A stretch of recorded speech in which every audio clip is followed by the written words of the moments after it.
Hi there, I'm Lisa Spiegel and I'm here today to talk to you guys about gut health.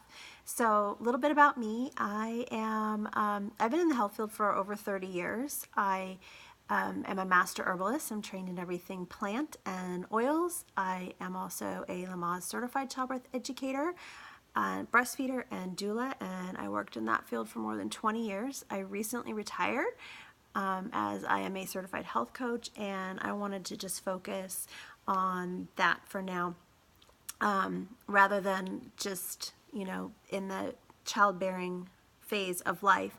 I wanted to focus on the whole life.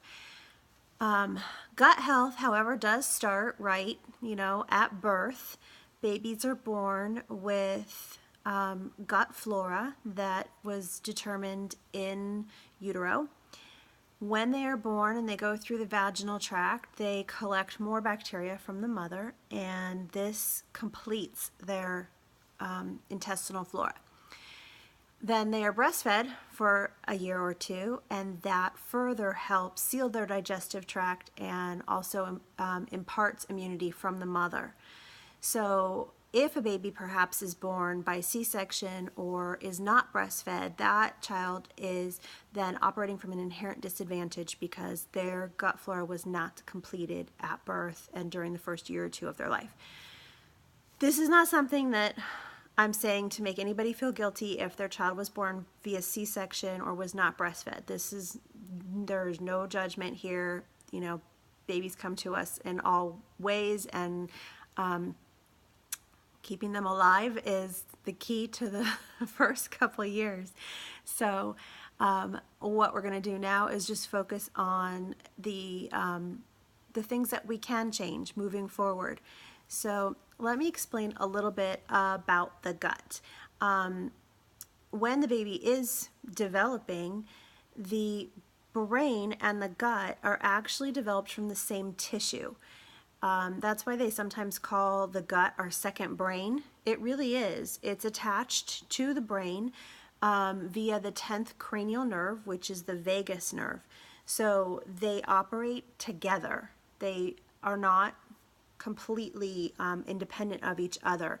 If you've ever had that nervous feeling, that butterflies in your stomach, that's the brain going, oh no, I'm nervous, and that's your stomach responding to that. So you've had that experience of those two connecting. It also goes the other way. And one of the things that we focus on a lot when we talk about gut health is the production of dopamine and serotonin, which are our happy hormones. They're the hormones that make us feel good. 50% of our body's dopamine and 90% of our body's serotonin are created in the gut. So if the gut is not operating properly, then it's almost impossible for that person, child or adult, to be happy or sleep well or feel relaxed and not be anxious or depressed. And it really is something that we need to look at. If you want proper mental health, you need to have proper intestinal health. They are absolutely connected. So as we, checking my notes, don't want to forget anything, as we look at this function of the microbiome, which is another word for the gut, we need to consider that proper gut health, because if you're producing all your dopamine and your serotonin, these feel-good hormones in there, if that's not functioning properly, then our ability to have pro-social behaviors is diminished. A healthy gut leads to a higher resilience of negative emotions. So if someone's, just not being nice that day and you have a healthy, happy gut, you probably can, let it roll off your back a little bit more instead of being highly reactive because you have more dopamine and serotonin in your system. So having that dopamine and serotonin also helps foster strong social connections. So it helps you create better relationships having that dopamine and serotonin. So as you can see, our mental health and our gut health are deeply connected. So health-wise, our gut affects many functions in the body. From besides our mental health, it also affects our immunity and our allergies, our skin, and our digestive health.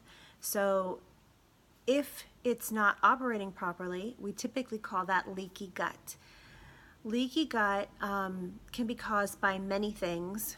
The most common things are the use of antibiotics or the use of anti-inflammatories.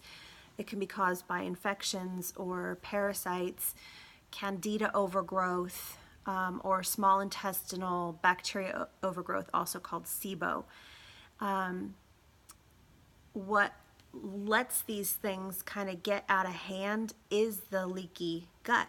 So our gut is designed to be permeable to very small molecules so that we can absorb those vital nutrients. And there's cells that line our gut that can be damaged. And when they are damaged, they break down.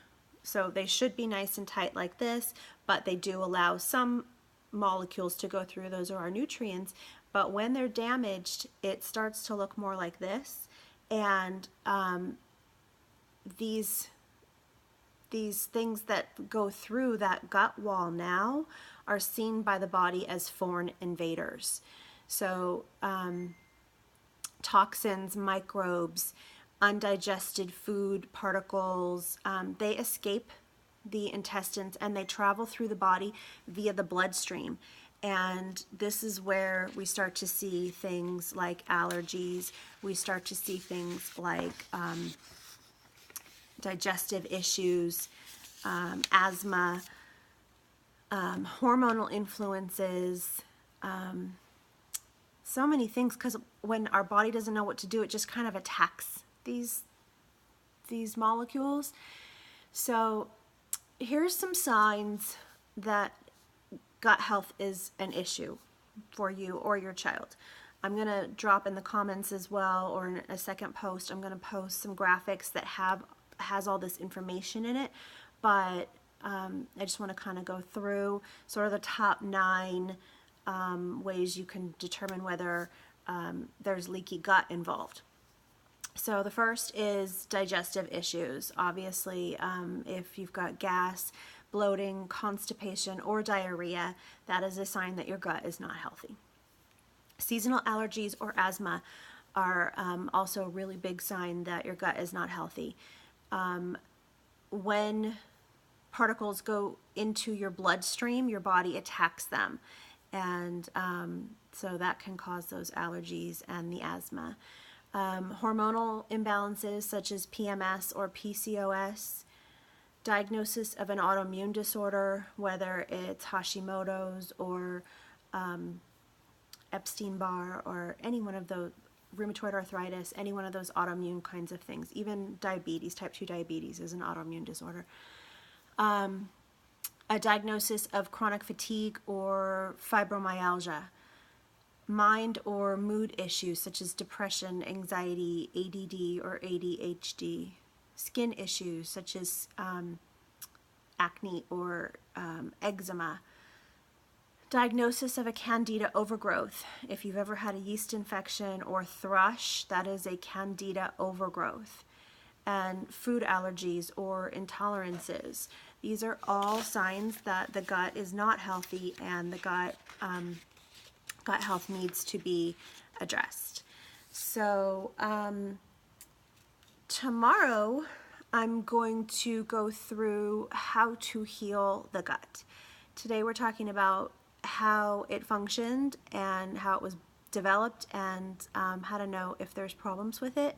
And tomorrow you're going to hear my story about my daughter and her gut health and how we improved that and how that's changed things for her.